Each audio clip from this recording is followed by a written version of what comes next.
Hello everyone, this is Hydrogen Man. It's been 147 days since my last survival check-in, and this time I'm in Fukushima Prefecture for a hydrogen tourism trip.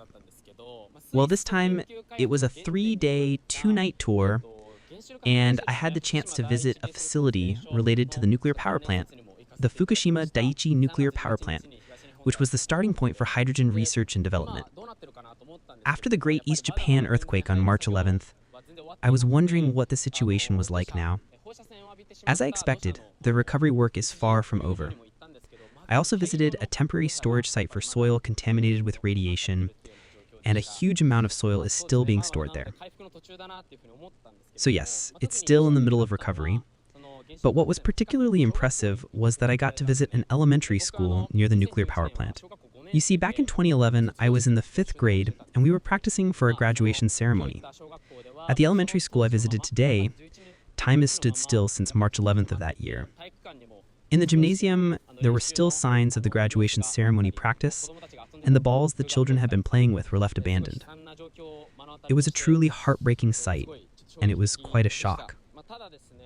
But even in the midst of this, there's a movement to overcome the disaster, the Fukushima Innovation Coast Framework, which is now underway in this coastal area.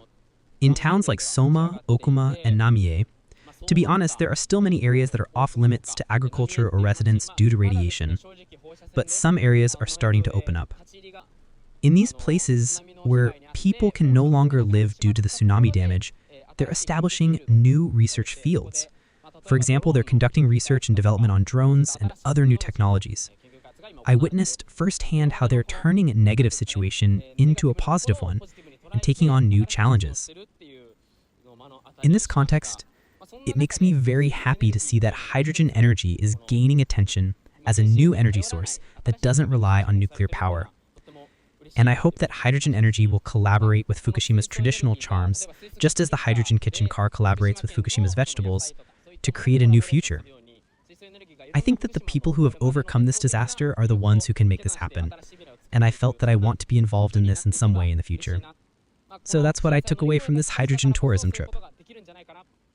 Alright, well, hydrogen isn't necessarily the right answer, and nuclear power isn't necessarily the wrong answer, so I want to continue to have conversations with various people and deepen my connection with Fukushima while continuing to share information.